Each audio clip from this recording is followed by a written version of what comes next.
tal, amigos? Yo soy Ana María Salazar. Muchísimas gracias por acompañarnos aquí en Discutamos México. Hoy les hemos preparado un panel extraordinario. El tema que vamos a abordar son las Fuerzas Armadas Mexicanas. Y para discutir este tema también nos acompaña un extraordinario panel de especialistas, gente conocedores del tema. Amigos, muchas gracias por acompañarnos. Gracias, Ana María. Y entremos al primer tema. Es muy difícil entender las fuerzas actuales de las Fuerzas Armadas de hoy en día si no entendemos el contexto histórico. Yo creo que empecemos hablando desde una perspectiva posrevolucionaria, cómo se fue armando nuestras Fuerzas Armadas actuales en vista de la situación histórica posrevolución, General Magaña. Sí, mire usted, yo quisiera muy brevemente explicarle a usted los tres tipos de ejércitos que ha habido en este país. De 1821 a 1860 hubo un ejército de mentalidad conservadora. Eso es muy importante. De 1860 a 1914 hubo un ejército liberal que va a terminar en los tratados de Teoloyucan. Se superpone el actual del 9 de febrero de 1913 a nuestros días, que es un ejército con mentalidad de la Revolución Mexicana. Pero se comportan con esa mentalidad, o sea, cuando usted habla de un ejército liberal y conservador, ¿esos ejércitos demostraban comportamientos políticos? Absolutamente, sobre todo en el siglo XIX, absolutamente. El ejército conservador ejerció una enorme influencia en los gobiernos de aquella época, muy importante. Es la gran lucha de las facciones liberal y conservador. La gran lucha en este país que va a terminar en la batalla de Calpulalpan el 23-24 de diciembre de 1860. Ahí termina ese ejército. Entra Juárez a México y crea un nuevo ejército con una mentalidad liberal que va a dirigir a este país. Esas Fuerzas Armadas estaban informes, las van a formar poco a poco, y sobre todo en la larga época del general Porfirio Díaz, y va a crearse un nuevo ejército liberal, eminentemente liberal, con mentalidad liberal, y van a nacer instituciones tan importantes como el fortalecimiento del Colegio Militar, que es la institución militar más antigua de América, con la excepción de West Point. El Colegio Militar va a nacer el 11 de octubre de 1823, y va a acompañar a este país con altas y bajas, hasta que en la época del general Díaz va a tener ya una constitución más sólida. Viene la época de oro del Colegio Militar, se crea el Cuerpo Especial de Estado Mayor, en fin, se está profesionalizando un ejército. En 1932 se va a crear la Escuela Superior de Guerra, que es un factor importantísimo en la profesionalización del ejército mexicano, bajo la égida de un general que tuvo una enorme influencia en la educación militar, el general Joaquín Amaro Domínguez. Sí. Muy importante. Y luego va a terminar esto con la creación en 1982 con el Colegio de Defensa Nacional, que era la punta de la educación militar profesional y que no se había dado. El general Garfias Magañas dice dos cosas muy interesantes, lo que yo tomo de sus comentarios. Uno, la importancia de crear estas instituciones de capacitación para cambiar las Fuerzas Armadas, o sea, la forma de pensar. Pero a mí lo que me impacta de sus comentarios, doctor Garduño, es que me da la impresión que los antecesores de las Fuerzas Armadas actuales eran mucho más políticos que las actuales Fuerzas Armadas. Bueno, política y milicia han ido acompañadas en toda la historia de la humanidad. Sí. Si simplemente nosotros atendemos la importancia desde la formación del Estado mexicano y aún previa de las Fuerzas Armadas, diríamos que de los presidentes que México ha tenido, 38 han sido militares. De hecho, los militares, a partir de 1821, el momento en que se consuma la independencia realmente y se crea el Estado mexicano como tal, han gobernado desde entonces durante 100 días, 4 meses, 21 días, 23 horas y 15 minutos. Y hablo de 15 minutos porque 45 minutos le correspondió justamente a un civil que fue Pedro Lascurain. Sí, claro. Entonces, esta es la condición. O sea, hemos sido gobernados más por militares que por civiles. Ahora, como fuerza precisamente, es un elemento que garantiza, primero, el carácter coactivo para dar vigencia al Estado de Derecho y posibilita, entre otras cosas, la defensa tanto de nuestra estructura territorial frente a amenazas externas, la capacidad indiscutible para mantener el orden interno y sobre todo la búsqueda en la actualidad que se busca identificar de un orden social justo y particularmente del apoyo a la población en casos de desastre. Es que a mí, de nuevo regresando a los comentarios del general Garfias Magañas, este tema del el vínculo entre la política, doctor Oliva, y las Fuerzas Armadas, creo que es muy importante subrayarlo, porque en este momento la percepción que hay, y creo que se ha trabajado mucho en los últimos 30 o 40 años, es tratar de promover esa imagen de unas Fuerzas Armadas apolíticas. Pero es muy difícil separar la política de las Fuerzas Armadas, doctor Oliva. Bueno, lo que pasa es que estudiar a las Fuerzas Armadas es estudiar la formación del Estado mexicano. Es estudiar su naturaleza, es estudiar su geopolítica, es estudiar sus litorales, es estudiar con base a esa formación física del Estado mexicano, su geografía, nos habla también del tipo de institución armada que se requiere e incluso tiene que ver con el tipo de adiestramiento que requiere el personal militar. Claro. Entonces, estudiar a las Fuerzas Armadas significa estudiar la columna central del Estado mexicano, su comprensión, su concepto de política exterior de no intervención, tiene que ver con una determinada formación de la doctrina militar. Básicamente hay que observar la evolución de las instituciones educativas dentro del ámbito militar. El secreto ahí son las instituciones educativas. Es fundamental porque implica no solamente la parte del adiestramiento lógico, porque hay nuevo equipo, hay nueva tecnología, que evidentemente el elemento militar utiliza en su desempeño profesional, pero también tiene que ver con la formación, con su formación doctrinal. Y esto es muy importante señalarlo. Hay que observar que la evolución de los militares en México, desde una perspectiva de los estudios que hacemos los civiles, tiene que ver con una adaptación generacional. Y eso nos habla mucho de la preocupación de nuestras Fuerzas Armadas por estarse no solamente actualizando, sino formar parte de la transformación del país. Es decir, no irse actualizando conforme se van dando los acontecimientos, sino irlos acompañando, ¿sí? Sí. Ir y formando parte de esa transformación. Pero, doctor Garduño, si para los civiles y las instituciones civiles la transición democrática no fue fácil, yo imagino que también es difícil esta transición, hacer esta transición para las Fuerzas Armadas. En efecto, uno de los grandes problemas consiste sobre todo en los cambios que comienza a haber en el ámbito de la realidad. Podemos encontrar una constante en la historia, sobre todo de las Fuerzas Armadas. Cuando el Estado debilita su capacidad, se debilitan también correlativamente las Fuerzas Armadas. Claro. Esto obliga indudablemente a un cambio extremadamente fuerte. Podemos observar que los grandes cambios o las caídas de lo que fueron cierto tipo de ejércitos están directamente asociados a la crisis de esa forma de Estado. O sea, no podemos entender Teoloyucan sin el momento en el cual definitivamente se viene para abajo todo el antiguo régimen. Y esa circunstancia entonces obliga necesariamente a la emergencia de nuevos elementos. Y estos nuevos elementos no van a venir necesariamente de las estructuras profesionales del antiguo régimen. Vienen precisamente del elemento civil. Gracias a eso, por ejemplo, podemos nosotros entender cómo pueden surgir hombres como un Álvaro Obregón, que es finalmente el genio militar de la revolución. Y viene de la vida civil, viene del campo.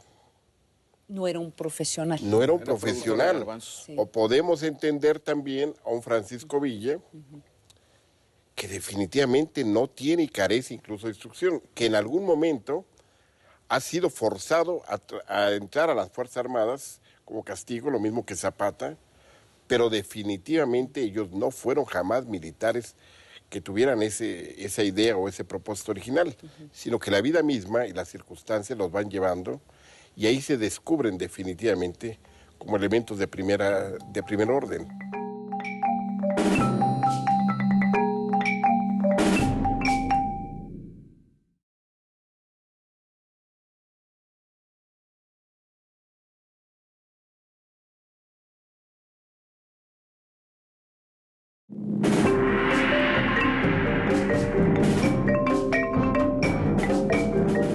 O sea, no podemos entender Teoloyucan sin el momento en el cual definitivamente se viene para abajo todo el antiguo régimen.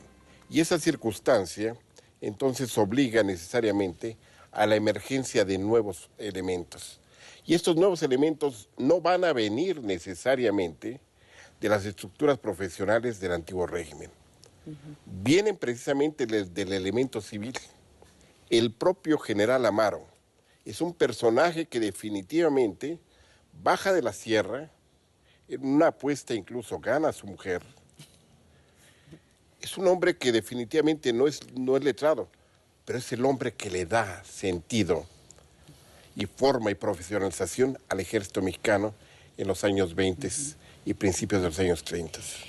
Y yo creo que una de las discusiones más interesantes que hay en este momento, y ha sido una discusión constante en los últimos años, es la relación cívico-militar, cómo ha ido cambiando, cuál es la relación entre los civiles y las Fuerzas Armadas mexicanas. Y hacia dónde va hasta cierto punto esos cambios, General Garfias, ¿sí? La relación entre el elemento civil, sobre todo el elemento pensante, los políticos, el gobierno y nosotros y las Fuerzas Armadas ha sido defectuosa. ¿Por qué? ¿Por qué es defectuosa? Porque en México desde hace muchos años existe un divorcio o una ignorancia sobre las Fuerzas Armadas y creen que no servimos cuando nos retiramos más que para directores de las policías o cosas de esas. Y no. Yo fui rector de la Universidad del Ejército y me tocó ver el sistema educativo militar, que es muy interesante. Yo hice un congreso, por primera vez y única, entre civiles y militares sobre la Revolución Mexicana. Y estuvieron los civiles de aquella época, del Colegio de México, de todas las instituciones, y nosotros discutiendo la Revolución Mexicana. Y ellos me decían eso, es la primera vez que vemos esta apertura en este medio. Y actualmente hay una ignorancia muy grande entre el elemento que dirige este país, los gobiernos, y nosotros. Y eso es grave. Por eso se han producido una serie de problemas que no es correcto. Por ejemplo, la Ley de Seguridad Nacional actualmente, donde hay fallas y hay lagunas por desconocimiento. ¿Cómo es posible discutir a una institución, señora Salazar, que se desconoce? Claro, sí. Para poder hablar del Ejército o de la Armada o de la Fuerza Aérea, hay que haberlo vivido o conocido o ser un experto en ello, y no lo hay. Contralmirante Fierro Rocha, aquí mi general habla de fricciones en esa relación cívico-militar y lo podemos ver de dos formas, ¿no? Uno es la relación entre el gobierno y las Fuerzas Armadas y, claro, la relación de la sociedad civil con sus Fuerzas Armadas. Y a pesar de que la sociedad civil tiene, cuando uno ve las encuestas, tiene mucha admiración y respeto por sus Fuerzas Armadas, sí ya se empieza a sentir una fricción en esa relación por el contexto de las diferentes funciones que está ejerciendo las Fuerzas Armadas, particularmente contra el crimen organizado, pero también eso en parte refleja las fricciones que podría haber entre el gobierno y sus Fuerzas Armadas en términos de percepciones de cuáles deberían de ser sus funciones y cómo debe de verse, entenderse el tema de seguridad nacional. Bien, creo que a diferencia aquí de mi general Garfias, yo me inclinaría más que nada por la actuación propia de ese proceso de profesionalización del que hemos estado hablando. Sí. Y creo que esto radica principalmente en la capacidad de las Fuerzas Armadas para contextualizarse en el momento que se esté viviendo. Entonces, una vez que exista ese canal de comunicación, esa contextualización, será más fácil para la ciudadanía percibir los beneficios que implica el tener unas Fuerzas Armadas leales, subordinadas a un poder civil y capacitadas para la preservación de las funciones que les tenga, que estén encomendadas constitucionalmente. Estas misiones están plasmadas en la Constitución. El único problema que en un momento dado pudiera percibirse es en qué momento exactamente es cuando estas funciones pasan de un nivel a otro. En este orden de ideas, las tareas de las Fuerzas Armadas es coadyuvar, en este caso, a la preservación de la seguridad del interior. Sí. Pero entonces, doctor Oliva, entonces, ¿cuál es, viendo ya el contexto actual, ¿sí? Y podríamos conversar cuáles son las amenazas a la seguridad nacional del país, en donde debería de haber una participación activa de las Fuerzas Armadas. Esa función de las Fuerzas Armadas forzosamente ha tenido que ir cambiando ante el cambio de las amenazas. ¿De qué amenazas estamos hablando? ¿Hablamos del narcotráfico? ¿Estamos hablando de terrorismo? ¿Estamos hablando de grupos armados? ¿Estamos hablando de ataques cibernéticos? ¿Invasiones de Estados Unidos? ¿De qué estamos hablando aquí? La principal amenaza para el país es la pérdida de valores. Y en ese, Pero eso no puedes, no puedes tener la sí. participación de las Fuerzas Ah, Armadas, no, ¿o sí? es justamente, sí, claro que sí. Las Fuerzas Armadas representan nacionalismo y patriotismo, representan la naturaleza del Estado mexicano.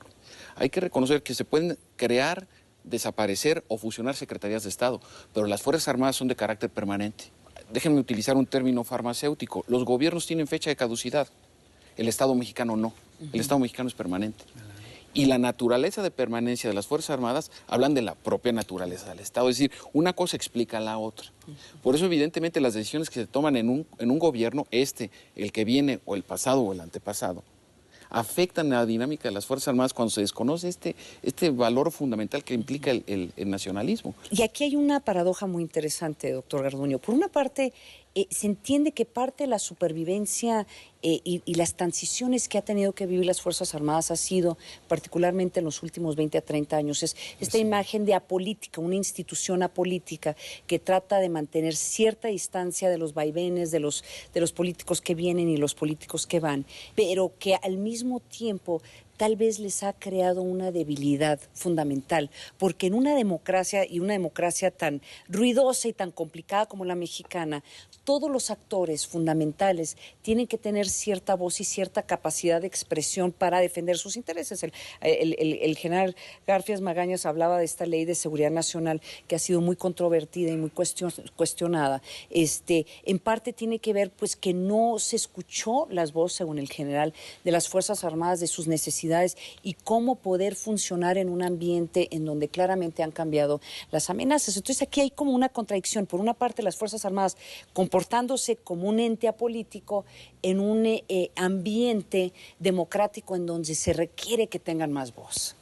Bueno, comenzaríamos primero aclarando lo del elemento apolítico. El general Álvaro Obregón, cuando a alguien le decían, es que fulano es apolítico, decía, esa es la peor forma de ser político. Sí. Pero partiendo de este principio, entonces tenemos que considerar varios elementos de lo que no son las Fuerzas Armadas. Su función es eminentemente política. Que no participen definitivamente en espacios civiles es otra situación. El otro elemento que también tendríamos que contemplar es que la gente piensa que las Fuerzas Armadas son simplemente la obediencia. Y aquí tendría una frase de la doctora Sonia Quirós que decía, el ejército no es la obediencia, es un escenario de actores históricos. Pero ese escenario de actores históricos está en constante cambio y renovación.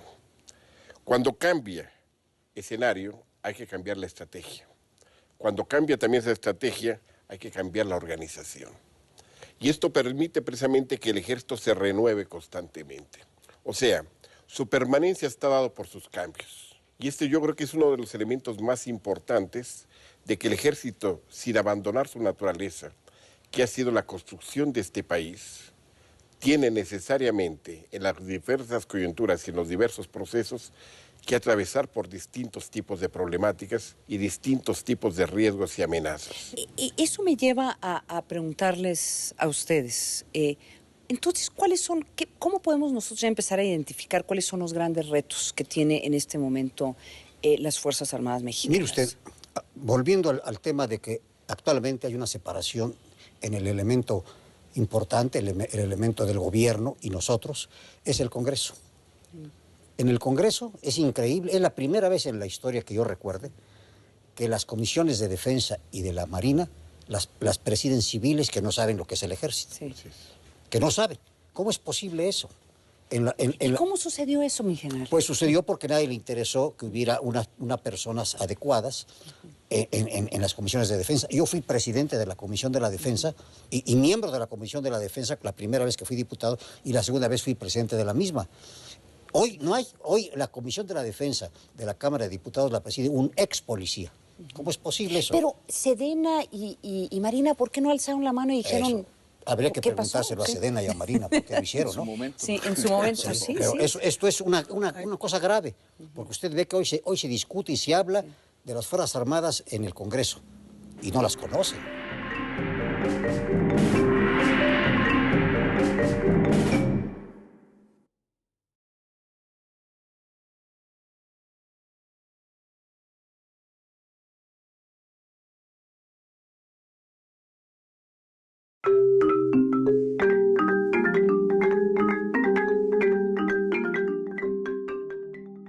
Y la Comisión de la Defensa de la Cámara de Diputados la preside un ex policía. ¿Cómo es posible eso? Pero Sedena y Marina, ¿por qué no alzaron la mano y dijeron... Eso. Habría que ¿qué pasó? preguntárselo a Sedena y a Marina por qué lo hicieron, ¿no? Sí, en su momento, sí. Pero sí. esto es una cosa grave, porque usted ve que hoy se discute y se habla de las Fuerzas Armadas en el Congreso y no las conocen. Eso no puede ser, sencillamente eso no debe de ser. Ni siquiera los invitaron como asesores en la elaboración de la ley. ¿Cómo es posible? Sí. Son las comisiones que para eso están. Pues Entonces, aquí un gran reto que tiene que tienen las Fuerzas Armadas es el hecho de que su presencia en ámbitos civiles no es la que debería de ser, por lo menos en los espacios donde se hace decisiones. A mí lo que también me sorprende, le comento en general, es que en México son relativamente pocas las personas, también en el ámbito civil, que conocen sobre las Fuerzas Armadas. Aquí tenemos a dos de los grandes que confirman la regla. Pero son excepciones y son relativamente pocos los académicos que están dedicados, ya sea desde una perspectiva histórica, desde una perspectiva de seguridad nacional, pero todos desde lo una critican, a las fuerzas, todos los critican. Se habla que México se ha militarizado. Mentiras. México no está militarizado. Habrá muchos soldados y marinos en la calle, pero no está militarizado, porque para estar militarizado debía estar algo bajo el Código de Justicia Militar. No hay nada, excepto las Fuerzas Armadas. Entonces, no está militarizado. Y eso lo usan todos los días, como hablan de estrategia todos los días. Estrategia es una palabra militar, estrategos es general. No, y es que desafortunadamente la percepción, doctor Oliva, se vuelve realidad. O sea, entre los retos, además de que se conoce poco las Fuerzas Armadas, además de que tienen poca presencia en estos ámbitos donde se están haciendo decisiones, hay muchas presiones de cambio que son inherentes de las democracias. Generalmente cuando surgen las transiciones democráticas, lo primero que cortan son los recursos de las Fuerzas Armadas. Sí, bueno, tenemos experiencias muy difíciles en términos de la consolidación misma del Estado en un proceso de transición, como es el caso de los países centroamericanos, en donde la ecuación errónea de que menos recursos para las Fuerzas Armadas significa más fortalecimiento a la democracia, puso en evidencia que eso no fue así. Al contrario, hubo un debilitamiento estructural de la capacidad del Estado guatemalteco para poder resolver crisis verdaderamente de fondo. Eso por una parte. Por la otra también es importante señalar también este juego conceptual entre transición y alternancia. Transición significa un cambio de régimen. Es decir, ahí en el caso guatemalteco sí era pasar de una dictadura militar a un régimen presidencialista de representación político-partidista. En el caso de México lo que ha habido es una alternancia en el poder ejecutivo y que en ese sentido el papel institucional de las Fuerzas Armadas se ha mantenido. Yo recuerdo cuando ganó la elección Ernesto Rufo Appel y se especulaba cómo iba a ser la relación con el comandante de la zona militar. Fue una espléndida relación. Yo estuve ahí.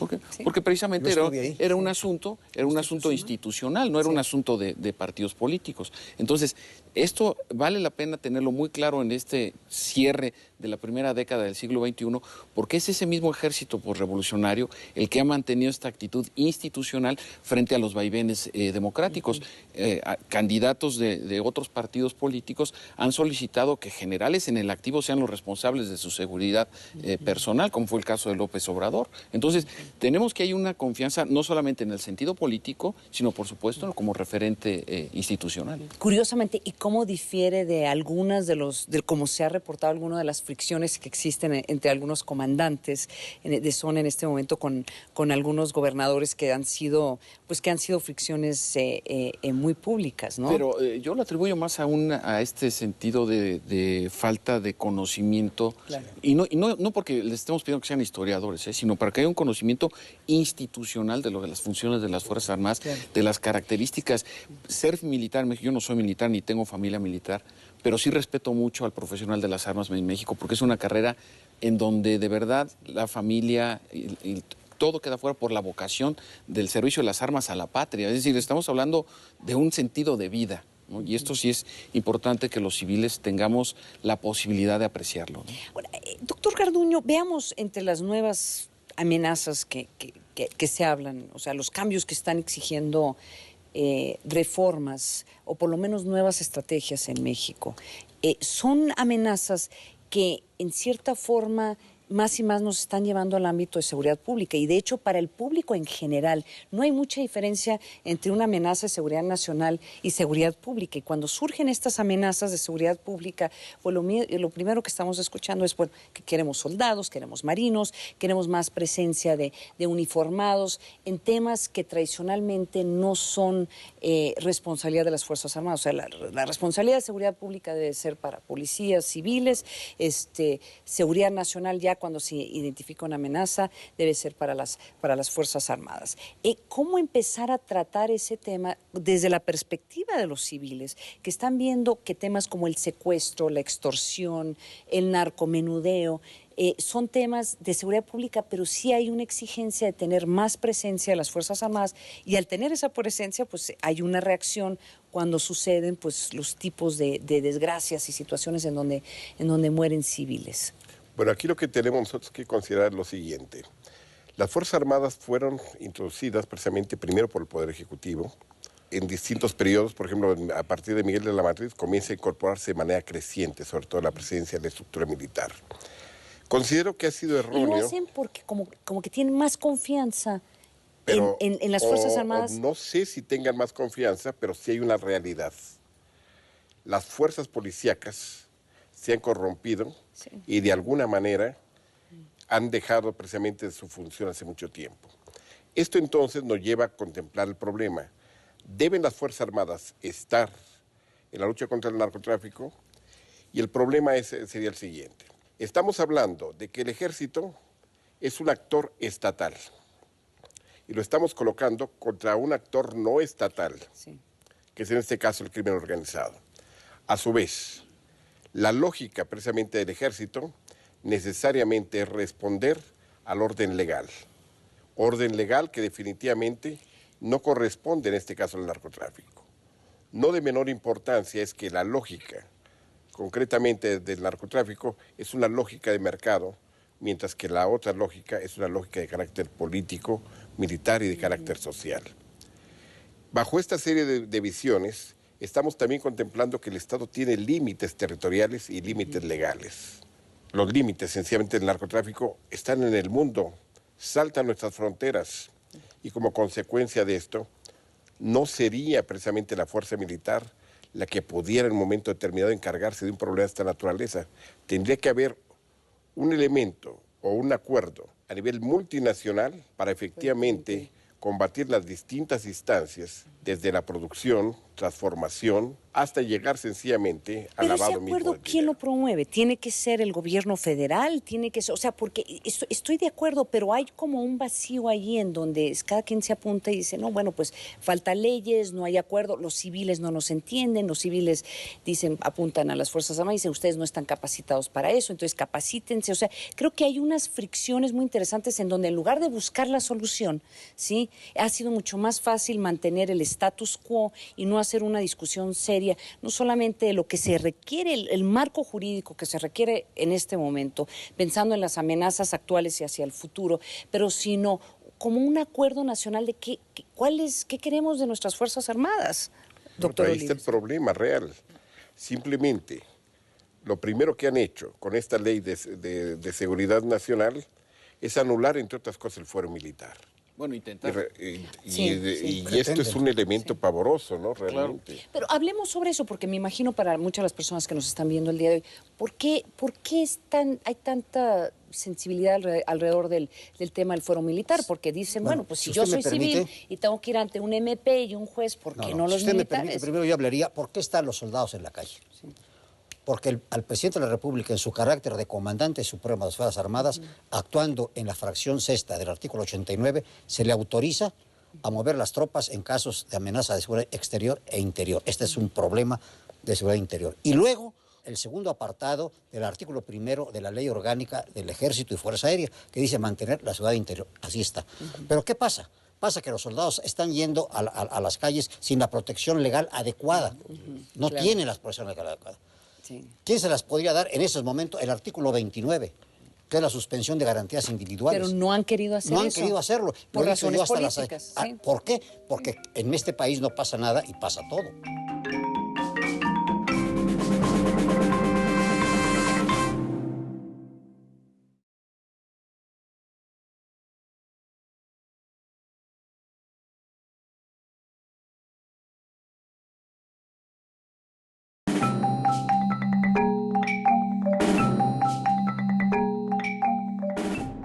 Pasa que los soldados están yendo a las calles sin la protección legal adecuada. No claro. tienen la protección legal adecuada. Sí. ¿Quién se las podría dar en esos momentos? El artículo 29, que es la suspensión de garantías individuales. Pero no han querido hacer No han eso. querido hacerlo. Por Lo he dicho razones yo hasta políticas. Sí. ¿Por qué? Porque en este país no pasa nada y pasa todo. Sí. Sencillamente, el artículo 29, que para eso está, es para proteger a las Fuerzas Armadas y a las policías, y no se ha hecho. Sí. El artículo 13, que es el fuero de guerra, dice, subsiste el fuero de guerra. ¿Por qué dice la palabra subsiste, señora Salazar? ¿Por qué? Porque no dice existe o hay. Sí. Subsiste porque fue hecho en esta época, en 1857, cuando México estaba combatiendo conservadores y liberales, y los liberales habían derrotado a los conservadores y habían eliminado los fueros eclesiásticos y militares, quedando uno. Que es este, pues se dice subsiste, porque era el único que quedaba. Incluso hubo una rebelión en México que se llamó Religión y Fueros, que fue derrotada. Pero usted con esos argumentos ya está dando pautas para que digan, bueno, pues entonces con más razón deberíamos de considerar quitar el fuero militar. No, porque el fuero militar establece que es para delitos relacionados con la disciplina militar. Y hay algo que todo el mundo ignoró en estas discusiones, lo que se llama acto del servicio, que lo hacemos los militares todos los días, ambos, todos los días y a todas horas. Hay actos de servicio económicos y de armas. Todo el que hace un servicio, que trae un arma, que puede ser una pistola o un cañón, está haciendo un servicio de armas. Y los militares salen a combatir a los narcotraficantes, están llevando a cabo un servicio de armas. Y si en ese momento un soldado por un accidente mata a un civil, lo cometió en un acto del servicio de armas y relacionado con la disciplina militar, y debe ser juzgado por los tribunales militares. Yo fui presidente del segundo Consejo de Guerra Ordinario.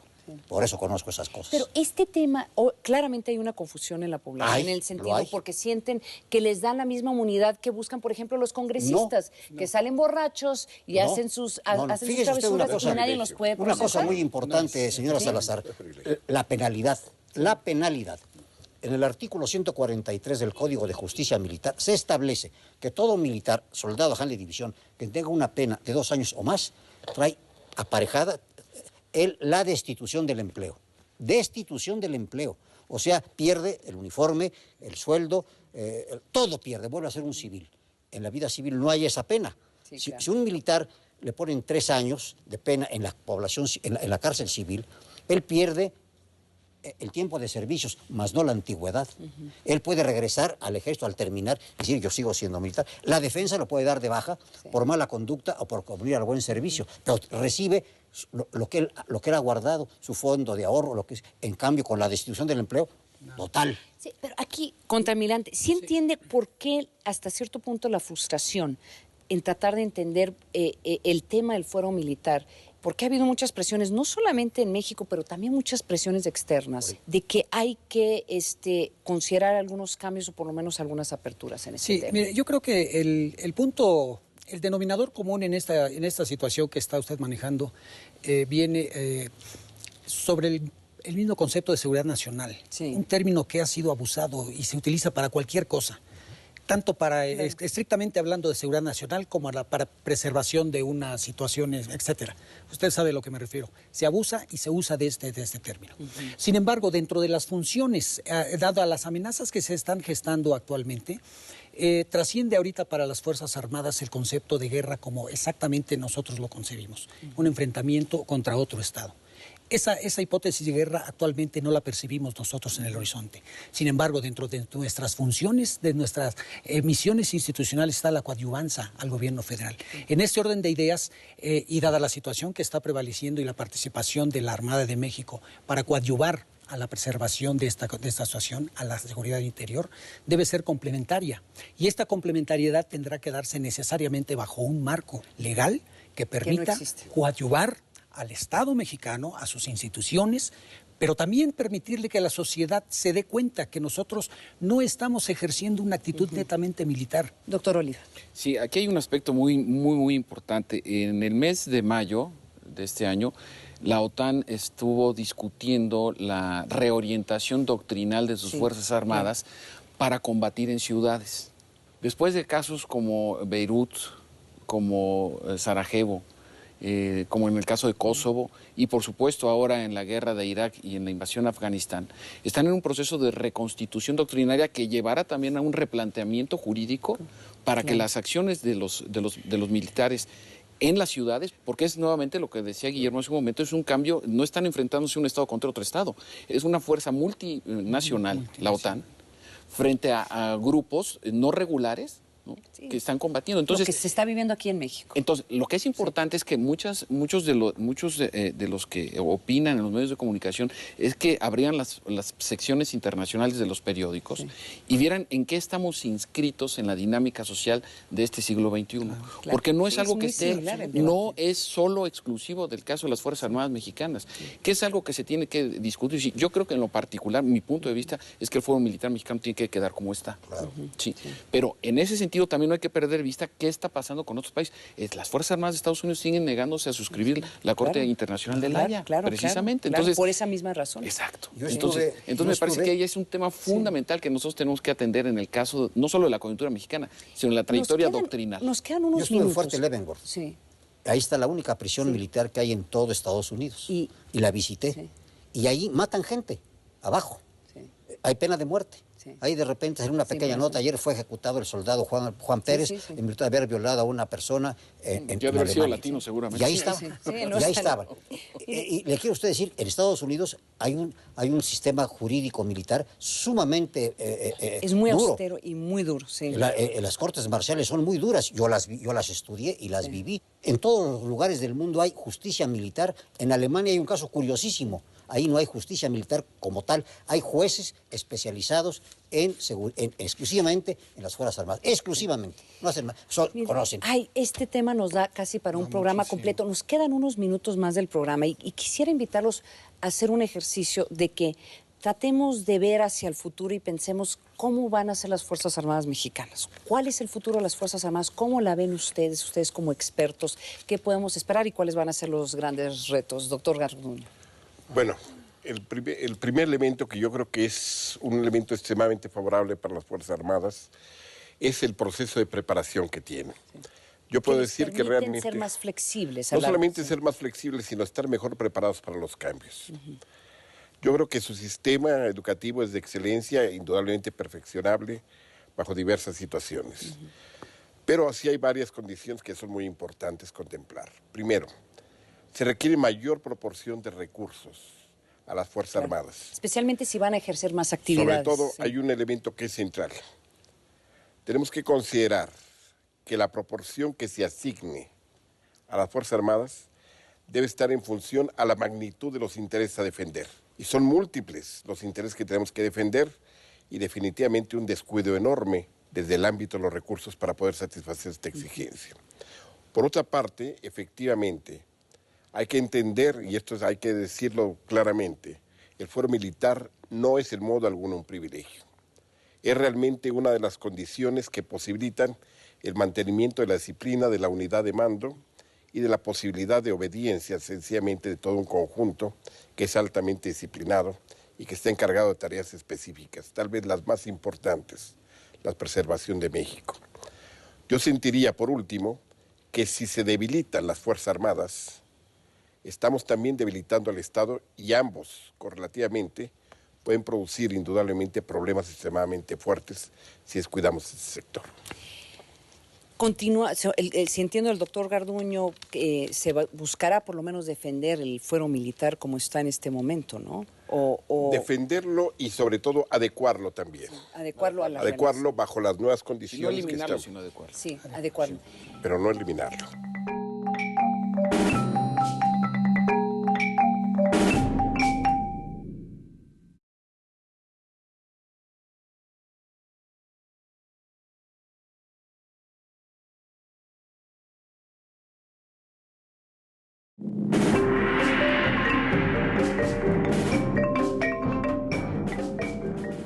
Si entiendo el doctor Garduño, buscará por lo menos defender el fuero militar como está en este momento, ¿no? Defenderlo y sobre todo adecuarlo también. Adecuarlo a la Adecuarlo bajo las nuevas Y no condiciones que eliminarlo, estamos. sino adecuarlo. Sí, adecuarlo. Pero no eliminarlo.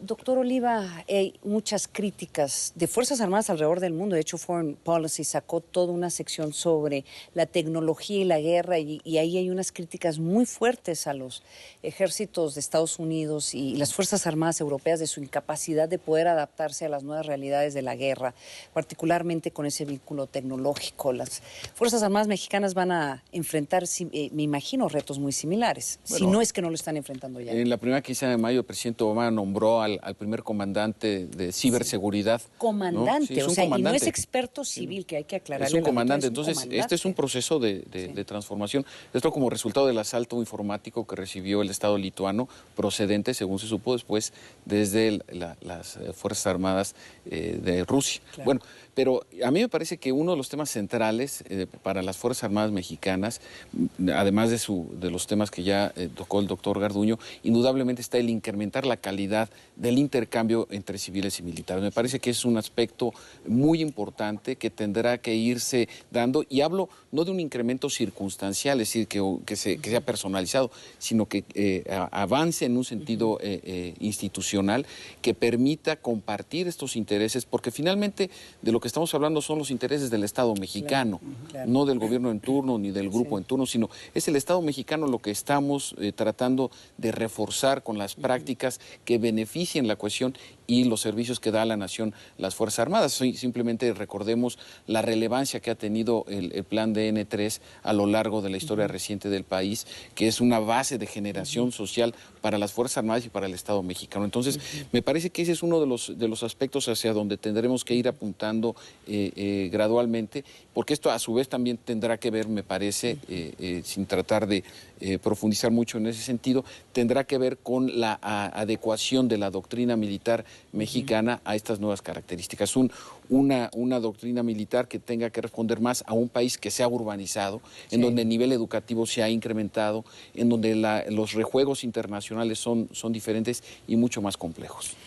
Contralmirante Fierro Rocha, entre los otros temas es que se ha discutido en vaivenes, ¿no? Surge y después desaparece la presencia o la participación de civiles dentro de las Fuerzas Armadas. Modelos más a lo que se está viendo en Europa y en Estados Unidos y en algunas partes de Latinoamérica. Colombia tiene un secretario civil. El tema de los civiles, bueno, son tantos, en la presencia de la mujer, son tantos los temas. Claro. Bien, al respecto yo podría decirle que en la Secretaría de Marina Armada de México el Alto Mando ha definido una visión para el 2030, una visión que trasciende a cualquier temporalidad en estos terrenos. Esta visión dice que la Armada de México deberá ser capaz para ofrecer las garantías de seguridad al Estado mexicano. Estas garantías, en complementación a las premisas que menciona el doctor Oliva, están gravitando principalmente sobre la inclusión, desde la equidad de género, la inclusión de la participación ciudadana. Esta es una de las razones por las cuales hace rato fue mencionado la inclusión de civiles en los procesos de educación militar. Actualmente el concepto de seguridad nacional ya no es un concepto estrictamente militar, muchos civiles lo comparten también. Luego entonces, la Armada de México, en esa apertura que está generando dentro en el interior de nosotros mismos, de nosotros como oficiales de mando para transmitirlo a nuestro personal subordinado, estamos incluyendo todas esas cuestiones en donde hay un marco de derechos humanos, inclusión, derecho de género, etcétera, ¿no? Creo que la inclusión de civiles está abierta por parte de la Secretaría de Marina bajo estos mismos conceptos, una coadyuvanza para generar el objetivo que nos hemos trazado. Mi general. Sí, mire usted, antes que se me olvide, yo quisiera decirles a usted y a todas las gentes que nos van a escuchar lo que cuesta un soldado que muere en el cumplimiento de su deber. 6,000 pesos. 6,000 pesos. A todo el mundo le llama la atención eso, sí, esa cantidad. Eso es lo que recibe un soldado, sus deudos de pensión cuando ha muerto por su ejército, por la sociedad mexicana y por México. 6,000 pesos, lo cual es una profunda injusticia. Ahora bien, también quisiera yo decirle a usted algo que a algunas gentes no les parece y a otras sí. La defensa necesita, las fuerzas necesitan una profunda reorganización. Profunda reorganización. No hay fuerza aérea. Usted mira, ¿cómo? No hay fuerza aérea. Hay aviación del ejército, que es muy diferente. No hay fuerza aérea como se comprende en otros países. Como en Estados Unidos, que hay un Estado Mayor conjunto que maneja el ejército, la armada, la fuerza aérea y el cuerpo de infantería de marina. Esas son los que componen el Estado Mayor Conjunto norteamericano. En otros países no hay infantería de marina, pero hay las 3 fuerzas. Aquí no hay eso. Pero está sugiriendo que se haga un comando conjunto. Obviamente que sí, un Estado Mayor Conjunto. Claro que sí, es profundamente necesario. En este momento lo preside un almirante, el almirante Mullen, y es un cargo rotatorio de 2 años. Cada 2 años hay un almirante, uno de la Fuerza Aérea, uno del Ejército. Y ese cargo es ratificado por el Congreso de la Unión Norteamericana. Solamente en casos muy especiales de guerra pueden ser 4 años, siempre son 2 años. Entonces, hay un sistema rotatorio, ahí hay una gran compenetración entre las 3 fuerzas armadas fundamentales en cualquier país. Aquí no la tenemos. Entonces yo creo que es necesario una profunda reorganización del ejército, de las Fuerzas Armadas mexicanas.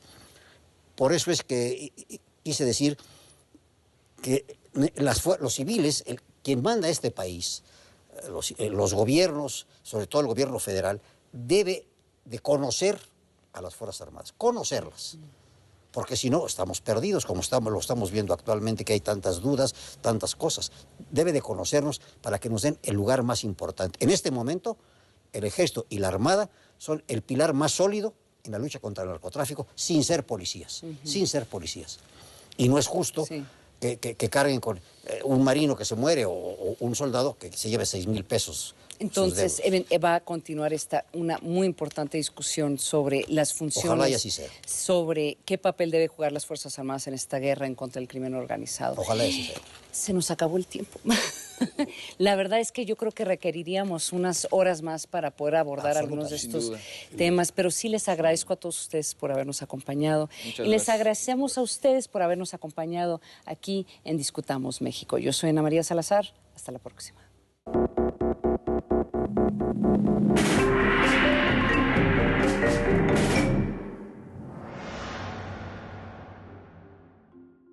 Yo siempre he pensado que la publicidad es un espejo de la sociedad a la que va dirigida. La publicidad está dirigida a quien es susceptible de consumir. Ahí ya tiene una limitación la publicidad para ser un reflejo completo. ¿Por qué? Porque hay niveles socioeconómicos que ya no son interesantes mercadológicamente hablando. La única manera que la gente siga viendo la publicidad es que la publicidad sea muy entretenida y sea muy divertida. Si yo te quiero vender algo, no te puedo tirar mala onda, ni recordarte cosas negativas. Las campañas que se vuelven interesantes es cuando sin duda estoy centrado en ese momento de compra, pero intuyo que es un personaje un poquito más amplio, es un personaje un poquito más complejo, es un personaje que no solo compra.